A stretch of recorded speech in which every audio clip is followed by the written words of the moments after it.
Now I'm noticing like hearing you guys' stories how they overlap. We have similarities. We have so many different similarities. Like so I come from Kansas, um, and similar to you, Crispin, I was my family, the Smith family. They were the black folks, the only black family in the whole ward. All the stake. Everybody knew who we were. Exactly. And I was used to being, yeah, Andrew, that's the black kid. That's the athlete, the athletic one. I was like the only athletic person, so everyone expected me to. Are you gonna come to basketball on Wednesday night? Yeah, we need someone to play basketball. Just and so growing up in the ward, it was I think you get used to it. You almost get too comfortable with it. Because you don't. I don't know. You get used. You just used to being that just only black person. Um, and my high school, it was pretty diverse. I mean, I called it BMW. We had black, Mexican, and white. That's pretty much all it was at our high school, just the area where we're at. That's pretty much it. Yeah, and so we had a fairly even mix of people, and just in Topeka, Kansas, man, the capital of Kansas is that place is bad, and that made me want to escape that place because it was just. I mean, the zip code starts with 666, bro. I mean, that ain't a telling sign, bro. Like, you gotta get out of there. It's a land of broken dreams, bro. Is that where Tech Nine is from? Tech Nine's from Kansas City, bro. Oh, okay. That's a Tech Nine. I don't know about no. Know if we can endorse that. Nina, but he's a big fan of Utah, though. True. Hey. But yeah, well, my story is how it starts. It starts with my grandmother. Crazy how this all happened. So my family they were all born in Kansas City, Missouri. I wouldn't be surprised they your parents crossed paths somehow with my parents or something. I don't know. Who knows? But my grandmother, she moved out to Washington. I think she went with her husband, um, who she was with at the time, and brought my mom and my uncle out there, and just going to just living out there, and then two missionaries knocked on her door. And the one thing I tell you about my grandmother, she's a visionary person, or was, passed away. Um, she would have dreams all the time. She would like knew who was going to be the next baby who was going to be born, and she was like the matriarch of the family, Sound like my visionary. Yeah. And Yeah. the crazy thing is, she had a dream. This is a day. This is like probably a day or 2 days before the missionaries knocked on the door. She had a dream where she saw this angel blow this horn. And it was so loud, it sounded like a train. And she woke up from it. She was like, "What was that?" She was thinking it was like the angel Gabriel or whatever. Uh-huh. And she just, I guess, kind of brushed it off because she was used to that. She just has all these different spiritual dreams and just tries to find out the symbolism behind it. So missionaries knock on her door. Um, she reluctantly invites them in. They sit down and talk with her, and they show her a temple, the picture of the Salt Lake Temple. Mm. And she sees the little angel Moroni out right there. up top. Yeah, she's like, "That wasn't my dream." Mm. And kind of the rest is history for that, for her joining the church. And so my mom, this is my mom now. She didn't just join right then and there. She's probably like in her early 20s. She had a husband and had my brother, um, and he died. I believe it was suicide. Mm. And so it left my mom looking for a lot of answers that she couldn't find. Yeah. She grew up in a Catholic school. She was looking for just answers. She was a person that was very inquisitive. She always was asking questions, and they would just like shun her for asking those. She's like, "Why are you asking things like that?" And she tried every religion. I mean, Buddhism, Jehovah Witness, everything, just to try to find answers because she wanted to know where her husband was and just understand about what goes on after this life. And really, no one had an answer for her. Nothing that was sufficient for her, at least. Yeah. And my grandmother tells her like, "Hey, you should talk to the missionaries. They have a lot of information about the life after. It's called the Plan of Salvation." and my mom was able to talk to them, and she said she had the most peace she's ever felt about it, and it helped her understand more about what goes on, why things happen, bad things happen in this life, and then how we can overcome them, and then also what happens after. Um, which gave her a lot of peace more than she's ever had. And so she kind of like had her Joseph Smith experience because she wanted to try everything and just find some truth and find a place where she can receive peace. And so she joined the church. Um, and my father, he comes into the picture. I guess my mom was working in a kiosk in the mall at one of the little jewelry stores, you know. Mm-hmm. And my dad, I guess he was trying to get his watch fixed or something like that, and he probably smooth talked to her, like, "You got time for me?" or something. I don't know what he said. But I don't know what he said. Had to hit her with the one line. Yes. You know, he probably had his little S curl going on or something. I don't know. But, yeah, he talked to her, got to know her. She already had 3 kids at the time, and he had 3 kids. So I had 2 brothers or 2 sisters. My mom had, and my brother, my older brother that my mother had with her husband who died. Right, and my dad, he had 2 boys, and then they came together and made me. So we're like the Black Brady Bunch, you know.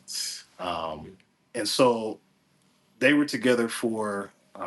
They were able to get sealed. My dad he was in a gang. He was living that life, and um, I think it was a strong testament because he was living the gospel or tried to live the gospel, and it changed him. He was on drugs. He probably don't want me to say this, but I'm gonna say it anyway.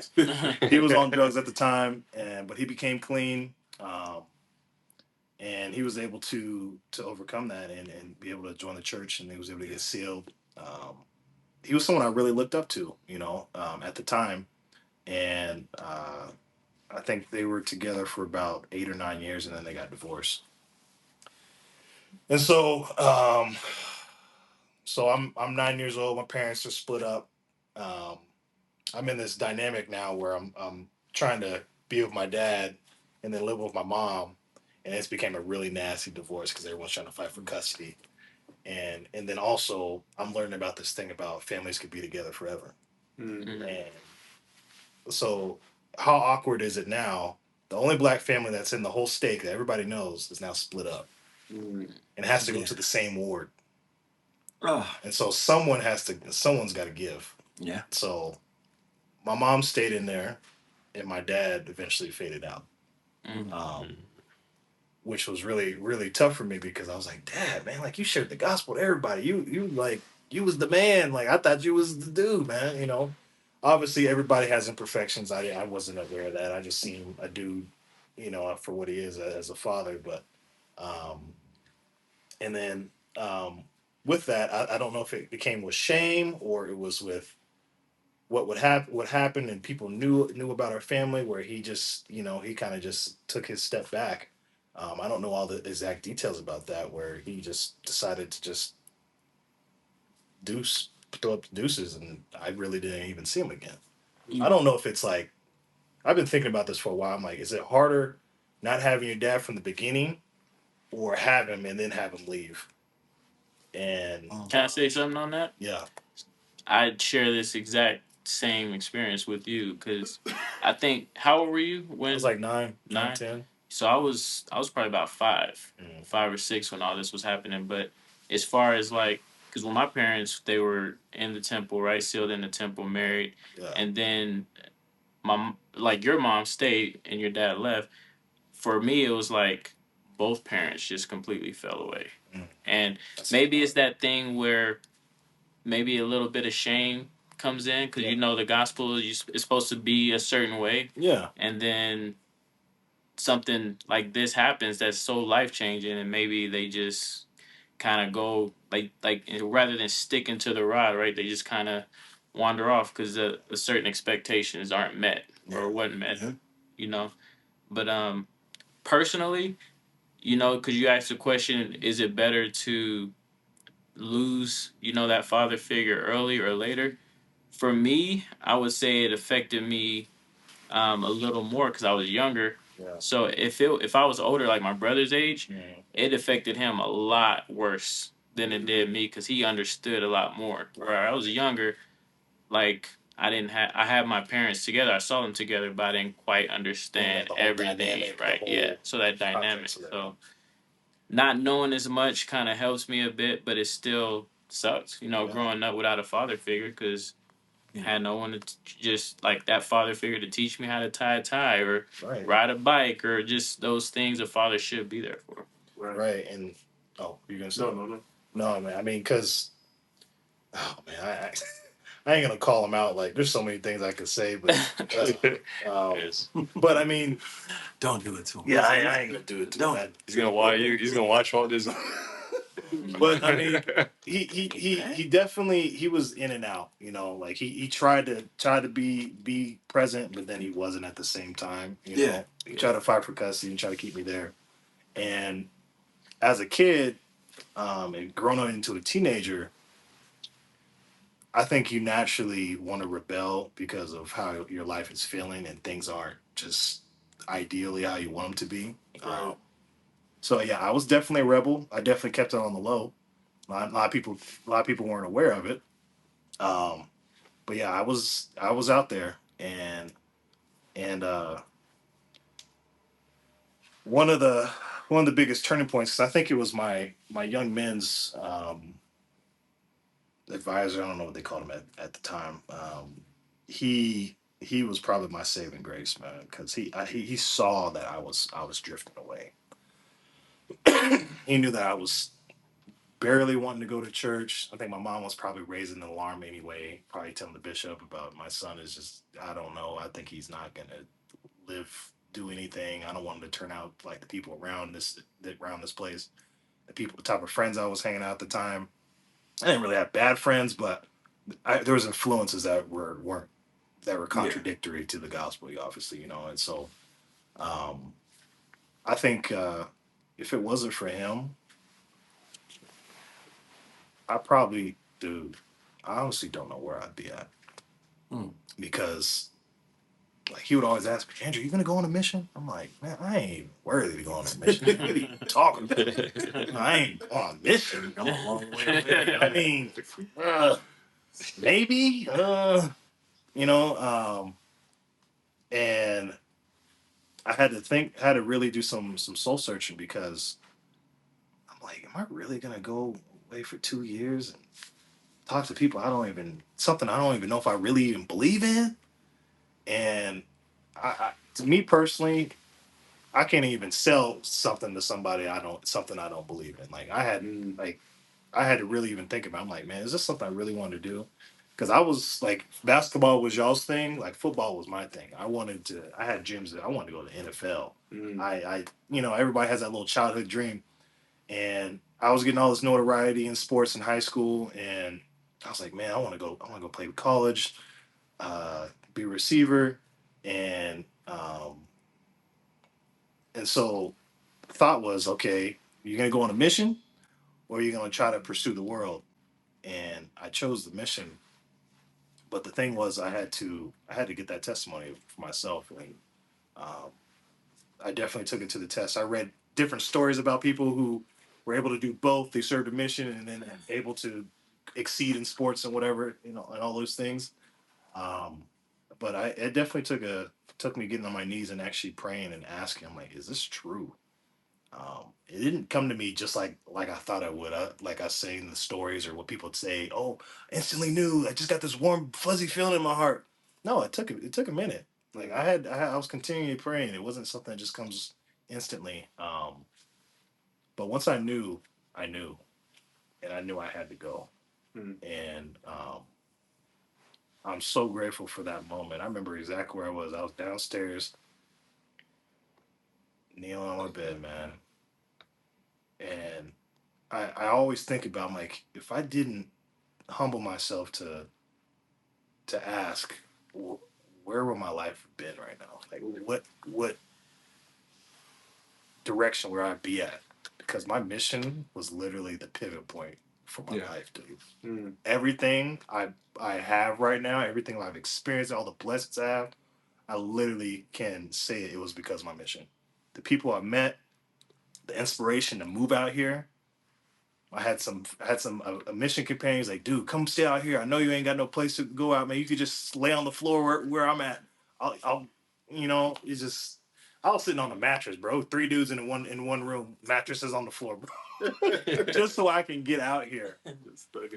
So I had to say I was just like I'm gonna do everything I have to do to get out here because I know this environment. If I go back to it, I'm not gonna. Not gonna work. No, Yeah, I'm gonna can't go do it. right back into it. And so I escaped out here. I came out here with nothing, bro. I didn't get with no car. I didn't have nothing. And